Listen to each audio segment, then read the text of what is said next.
And that's where regression analysis becomes critical. Okay. Regression analysis is a statistical technique for quantifying or estimating the relationships between variables. Okay. So in other words, we're starting to go into a little bit of modeling. Well, it models the relationship on a quantitative basis. And regression analysis is used widely for prediction and forecasting, and I presume all those maps and things that they've drawn for the distributions of rust are also based on some form of regression analysis and various other probability analyses are a form of regression anyway. So, okay. So it's very often used in prediction and forecasting. Okay. And in restricted circumstances, it can be used to infer a causal relationship between the independent and dependent variables. Now, this is something that you need to be careful of. Just because I've got a correlation between temperature and disease, it doesn't mean that temperature is causing disease. Okay? It's like the old thing that a table has got 4 legs. A dog has got 4 legs. Therefore, a dog equals a table. Okay.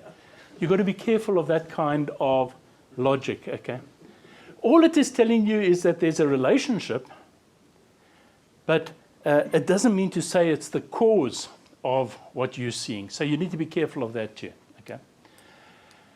And that's why I say in restricted circumstances, because it can lead to illusions or false relationships, and you need to be aware of how you interpret your data. Okay. That's why I've got it in black there, because I want to emphasize that point. Okay. Right, so let's start with a simple linear regression. Now, most of us in standard 6 or 7 or whatever level at school did the simple y equals mx plus c kind of equation, which is a linear relationship. So in other words, I've got temperature and I've got germ tube length after 3 hours. There's the temperature, there's the germ tube length. Now I can use correlation, but why do I want to use correlation if I want to know the exact relationship? Now this is the kind of thing you can do very easily on Excel, and I'll show you tomorrow. And you can fit the straight line. There's the prediction model. So in other words, for every 1.7 degree increase, I get a unit increase in germ tube length. Okay, and I can now predict that at a certain temperature, I'm going to get a certain germ tube length. Okay. Very important criterion here is what they call the R-square value that it works out for you. And that works on a similar basis to the correlation coefficient. Depending on degrees of freedom, that's either going to be significant or not significant. So if that figure is low, it means that this model doesn't fit your data particularly well. Okay.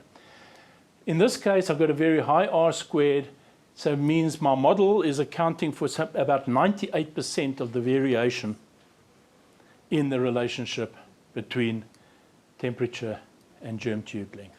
Okay.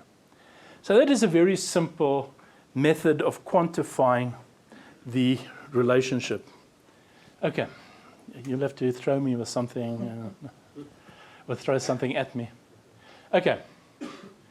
Now, one of the things that we need to be careful about with regression, very often, when we start measuring relationships between variables, we're only measuring a small part of the population, or the population behavior, the range of response of a population.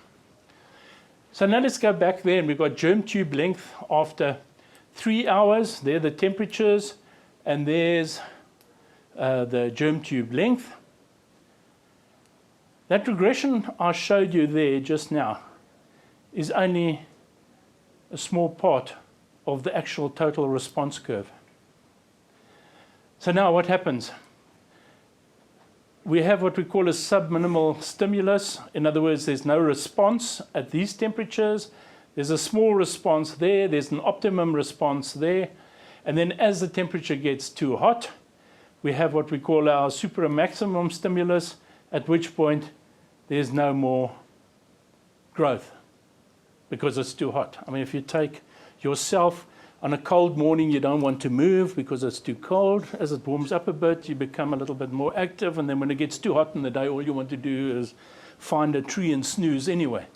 So all these things work on the same basis. Okay. So what you've got to do is you've got to be careful that the model that you're using actually covers the entire response curve and not just a portion. Okay. Because theoretically, I'm going to say to you at 38 degrees, the germ tube length is going to be 200 microns or something like that. Whereas in fact, it reaches that point there and drops. Okay.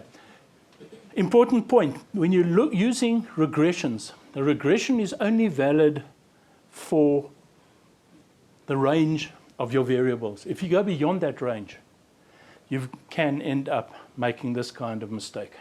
Okay.